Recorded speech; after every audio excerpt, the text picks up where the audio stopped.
साथ चलने की शर्त पर कई लोग साथ चले, मगर कुछ लोग रास्ते में बदल गए और कुछ लोगों ने रास्ता ही बदल दिया। इसे पढ़ने के लिए पहले का कुछ नहीं आएगा ना, तब भी ये पूरा सीख है। 21 यूनिट की मुझे ज्यादा से ज्यादा प्रैक्टिस है। इलेक्ट्रोस्टैटिक और ग्रेविटेशन बच्चों आप साथ ही में करना।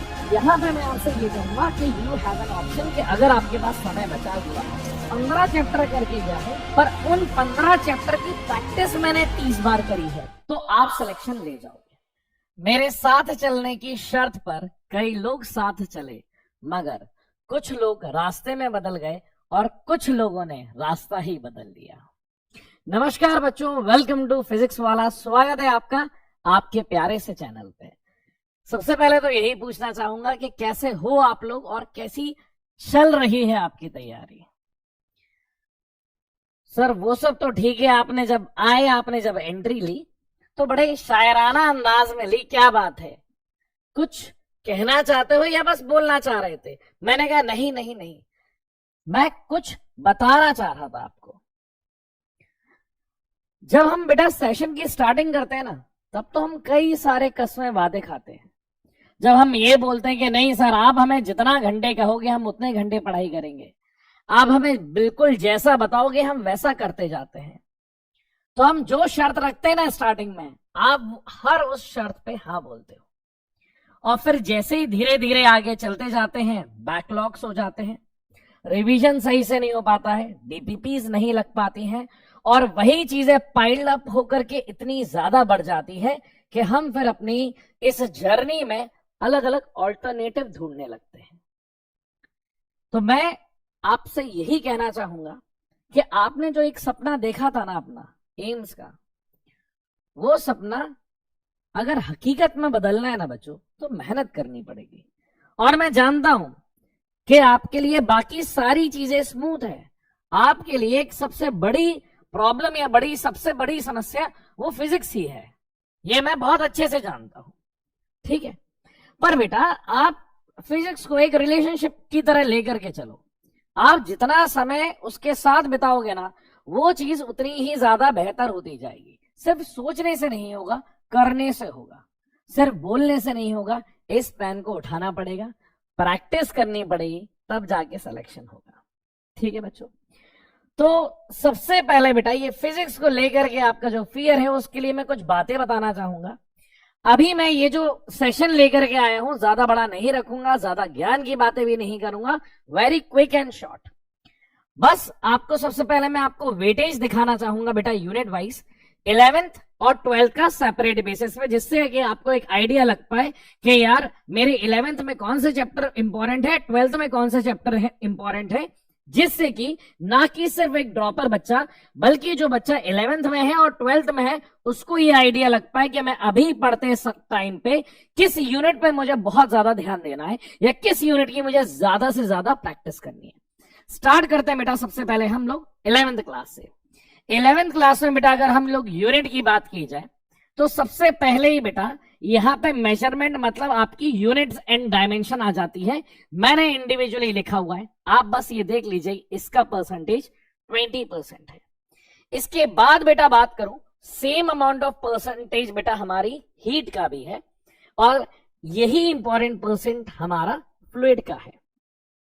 मतलब अगर 11th का वेटेज देखूं तो मेजोरिटी ऑफ पोर्शन बेटा मुझे यूनिट एंड डायमेंशंस, फिर हीट और फिर प्रॉपर्टीज ऑफ सॉलिड में मिल जाता है। ये सर आप कैसे कह सकते हो या किस बेसिस पे कह सकते हो, या आपकी इस कही बात का मैं किस रेफरेंस पे ये कहूं कि ये कही गई बात सही है? तो बेटा ये बेसिकली जो चार्ट बनाया गया है ना, ये आपके प्रीवियस ईयर जो क्वेश्चंस आए हुए हैं, जिस चैप्टर से आए हुए हैं और उनका बेटा ईयर, उनके बेसिस पे ये परसेंटेज लिखा गया है। क्लियर है? ये बेटा आपके 11th के हैं, ये आप देख सकते हो, और ये आपके 12th का पार्ट है। दोनों को कंबाइन करके बेटा आपका 11th और 12th का ये वेटेज बनाया गया है। क्लियर? तो यहां पे देखा यूनिट्स एंड डायमेंशन, यहां पे बेटा आपका केटीजी, और ये हो गया आपका सॉलिड एंड फ्लूइड, ठीक है। हाँ सर, यहां पे बेटा बात करें तो सबसे ज्यादा आप ये देखो कि ये वाला जो पार्ट है ना बेटा, that is a part of modern physics, ठीक है। ये करंट एंड इलेक्ट्रिसिटी है। आप ये दोनों यूनिट याद रखना, यहां से मैं वो समझाने वाला हूं कि जिस बच्चे की अभी बिल्कुल तैयारी नहीं हुई है, उस बच्चे को यहां से बहुत ध्यान से सुनना है। मैं ये मान के चल रहा हूं कि आप ने अभी तक इस पोजीशन पे हो जहां पे आपको बेसिक मैथ्स तक नहीं आता है। मैं वहां से शुरुआत कर रहा हूं कि अपन यहां पे t इक्वल्स टू 0 से यहां से अपन जर्नी शुरू कर रहे हैं। तो क्या हो सकता है अगर आप अभी भी ध्यान से मन लगा के पढ़े। शुरुआत बेटा ऐसे चैप्टर से कराऊंगा जहां पे ये सारी एक इंडिविजुअल यूनिट है। ये यूनिट्स को जब आप पढ़ना शुरू करोगे, इससे पहले कोई यूनिट पढ़ने की जरूरत नहीं है। मैं उन चैप्टर से शुरू करूंगा जिनका वेटेज ज्यादा है और जहां से बेटा याद करने में कम समय लगेगा, उसको तैयारी अच्छे से कर सकते हो। अपन पहले वहां से शुरू करेंगे। तो यहां पे बेटा सबसे पहली जो यूनिट आ जाती है वो मॉडर्न फिजिक्स की आ जाती है। मॉडर्न फिजिक्स के ही अंदर मैंने सेमीकंडक्टर बेटा ऐड किया है। अब इसका रीजन सुनो बेटा। सबसे पहले तो आप जब 12th पास करके नीट का एग्जाम देते हो या 12th में हो, तो आप लोग बेटा बोर्ड के बेसिस पे अपने इस पार्ट को ऑलरेडी करते हो, क्योंकि आप 12th में थे, आपने बोर्ड की तैयारी करी होगी, तो आपने अच्छे से पढ़ा होगा। बस उसी के प्रैक्टिस क्वेश्चन ज्यादा करने हैं। ये वाली यूनिट बेटा सेम रिलेटेड होती है हमारी केमिस्ट्री से, तो बच्चे को और ज्यादा कॉन्फिडेंस आ जाता है कि हाँ यार ये रिलेशनशिप मैंने कहीं ना कहीं तो देखे हुए हैं। तो इसको बेटा बाकी सारी चीजें छोड़ो, क्या हुआ है क्या नहीं हुआ है, सबसे पहले मॉडर्न फिजिक्स को निपटाओ। ज्यादा समय भी नहीं लगेगा। तो मैं मान के चलता हूं बेटा ये 5 दिन में आप ये मॉडर्न फिजिक्स आराम से कर लोगे और यहां पे 7 to 10 क्वेश्चंस आप अटेम्प्ट कर लोगे। 7 से 10 क्वेश्चंस यहां से आने ही आने हैं। मिनिमम बता रहा हूं 7 आएंगे ही आएंगे, इससे कम नहीं हो सकता है। सबसे पहले आप इस यूनिट को बेटा कंप्लीट करिए। इसे पढ़ने के लिए पहले का कुछ नहीं आएगा ना, तब भी ये पूरा सीख जाओगे। अगली जो यूनिट आ जाती है बेटा वो हीट आ जाती है। हीट में भी सेम है। हीट में बेटा थर्मल की बात करे जाए, केटीजी की बात की जाए या थर्मोडायनेमिक्स, बेटा ऑलरेडी ये केमिस्ट्री में आप पढ़ चुके हो। आपका इसको लेकर के कॉन्फिडेंस 10x है। आप कोई चीज ऑलरेडी जब सब्जेक्ट में पढ़ लेते हो ना कि यार एडियाबैटिक प्रोसेस तो मुझे पता है, कन्वर्जन ऑफ हीट मुझे पता है, टेम्परेचर स्केल मुझे पता है, तो बेटा ज्यादा चीजें नहीं बचती हैं। आप ऑलरेडी उस टॉपिक को लेकर के पॉजिटिव होते हो। तो आपको पहले ये चैप्टर और ये यूनिट खत्म करनी है। यहां से ही बेटा 5 से 6 क्वेश्चंस आएंगे ही आएंगे और मात्र 4 दिन लगेगा, क्योंकि आप थर्मोडायनेमिक्स केटीजी ऑलरेडी केमिस्ट्री में जानते हो अच्छे से। और इसको सीखने के लिए इसकी जरूरत नहीं है, इसको सीखने के लिए इसकी जरूरत नहीं है। अगर बेसिक मैथ्स भी नहीं आती तब भी ये दोनों आराम से ले जाओगे, कोई प्रॉब्लम नहीं आएगी। कोई वेक्टर्स का इस्तेमाल नहीं है, तो बिल्कुल चिंता मत करो। अगला आ जाता है बेटा यूनिट एंड डायमेंशन। मैंने आपको पहले ही बताया मैं ऐसे चैप्टर्स ले रहा हूं जहां पे क्वेश्चन ज्यादा और दिन कम लगने वाले हैं, और ये इंडिविजुअल यूनिट है। आप पहले अप्रोच समझिएगा। क्लियर है? तो आप जब यूनिट एंड डायमेंशन करने वाले बेटा मात्र आपको 2 दिन लगेगा। क्लियर है? इसमें डिवाइसेस मतलब स्क्रू गेज, वर्नियर कैलिपर जरूर करिएगा, एरर करिएगा। 3 सवाल आएंगे ही आएंगे। फेवरेट पोर्शन चल रहा है आजकल नीट का यूनिट एंड डायमेंशन। ये 3 चीजों को करने में बेटा आपको किसी की रिक्वायरमेंट नहीं है। ठीक है, उसके बाद बेटा आ जाते हैं properties of fluid. Properties of fluid में आप करोगे तब भी मैं कह रहा हूं ना कि वेक्टर्स की रिक्वायरमेंट नहीं है। बेसिक चीजों से आपकी प्रॉपर्टीज ऑफ फ्लूइड हो जाएगा। 6 दिन लगेंगे। 4 क्वेश्चन बेटा आएंगे। सरफेस टेंशन से आएगा ही, मॉड्यूलस से आएगा ही आएगा। तो यहां से बेटा ये 4 क्वेश्चन हो जाते हैं। करंट एंड इलेक्ट्रिसिटी ऑलरेडी बेटा आप लोगों ने 12th में पढ़ा था, पास होने के लिए पढ़ा था। रेजिस्टेंस इक्विवेलेंट, और बेटा यहां पे आप पैरेलल और सीरीज सीखते हुए आ रहे हो। यहां पे बस थोड़ा टाइम देना पड़ेगा, इसलिए मैंने 4 दिन लिखे हुए हैं बेटा। और यहां से 3 से 4 क्वेश्चंस आराम से आ जाएंगे। यहां तक मैं आपको हर एक चैप्टर में एक यूनिट वाइज ले जा रहा हूं बेटा। आपको किसी और की जरूरत नहीं है, मैं बार बार रिपीट कर रहा हूं। अब जब इलेक्ट्रोस्टैटिक करोगे ना, यहां पे बेटा थोड़ी जरूरत पड़ेगी। इलेक्ट्रोस्टैटिक और ग्रेविटेशन बच्चों आप साथ ही में करना, बहुत जल्दी खत्म हो जाएगा। टोटल मैंने नंबर ऑफ डेज भी लिखे हुए हैं कि 8 दिन लगेंगे। 5 दिन लगेगा आपको इलेक्ट्रोस्टैटिक करने में और 3 दिन लगेगा आपको ग्रेविटेशन करने में। 5 से 7 क्वेश्चन पक्के हैं। मैं बेटा 1 से लेकर के अगर यहां 6 तक की बात करूं ना, तो इतने में ही सिर्फ यहां पे आपको थोड़ा जरूरत पड़ेगी बेसिक मैथ्स का। अगर मैं यहां तक बात करूं ना, सिर्फ 5th तक, आपको यहां तक पता, वेक्टर्स की भी जरूरत नहीं पड़ेगी और आप ऑलरेडी सारी चीजें सीख जाओगे। यहां तक आपके 90 मार्क्स पक्के हैं। क्लियर है? 90 मार्क्स मतलब 80 से 90 आप 5वीं जो चैप्टर है वहां तक ले आओगे। उसके आगे जब चलना होगा ना, यहां तक अगर छठवा आप यहां पे इस पॉइंट पे अगर बेटा आपको थोड़ा भी बेसिक मैथ्स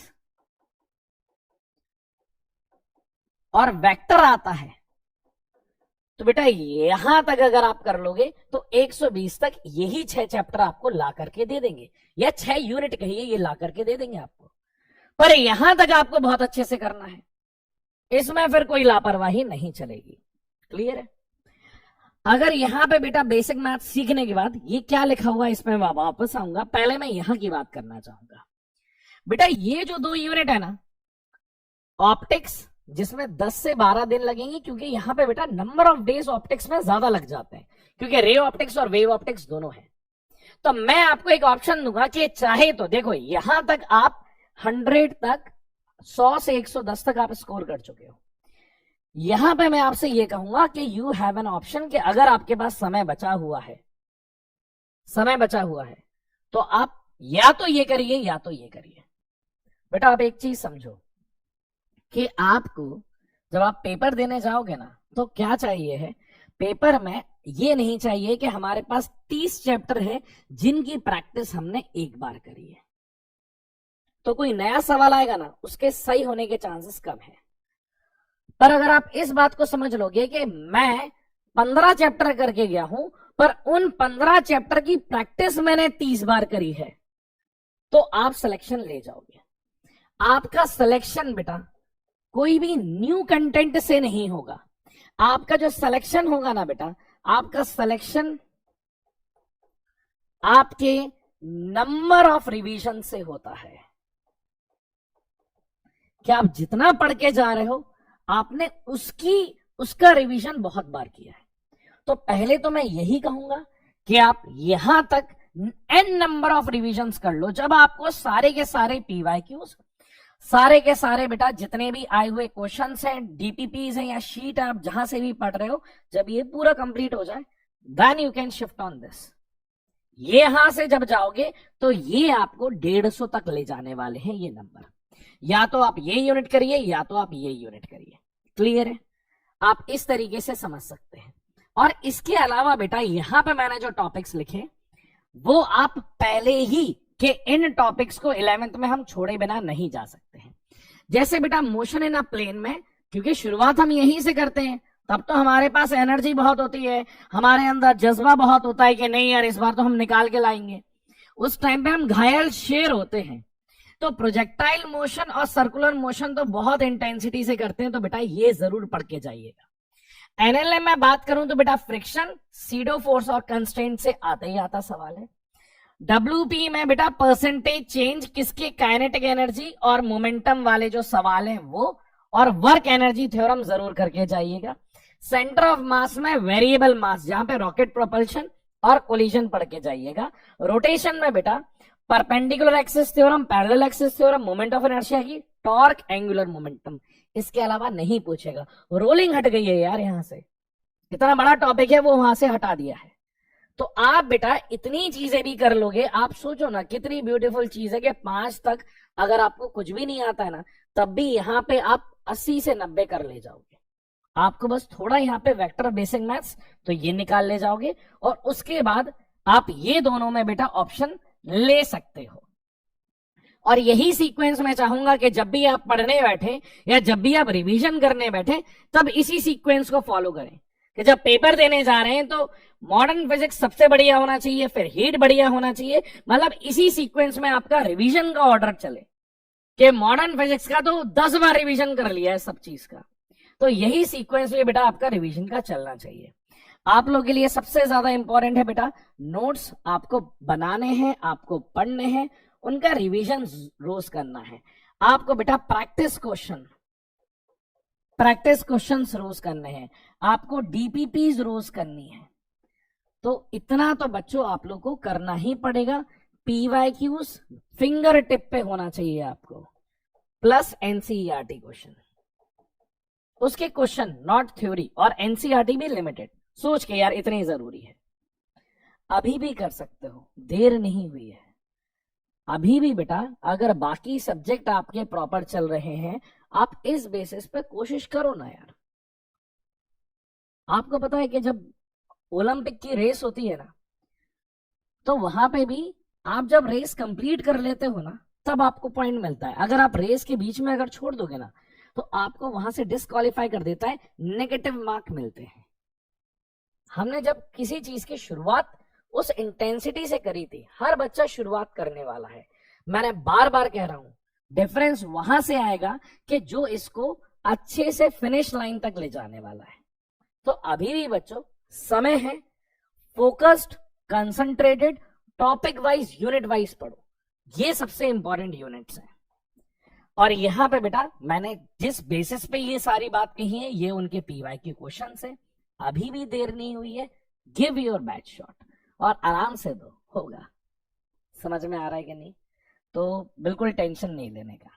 चलो, ख्याल रखना, पढ़ाई करना, आपके मुस्कुराता रहना बहुत ज्यादा जरूरत है, क्योंकि परेशानियों से सिर्फ दुविधा आती है, अगर मुस्कुराओगे तो वहां से हल निकलेगा। तो ज्यादा परेशान मत हो, जितनी शिद्दत हो या जितनी मेहनत हो ना, एक बार दो ना, गिव योर बेस्ट शॉट ना, अपना जितना बेस्ट हो सकता है वो एक बार दो। क्लियर है?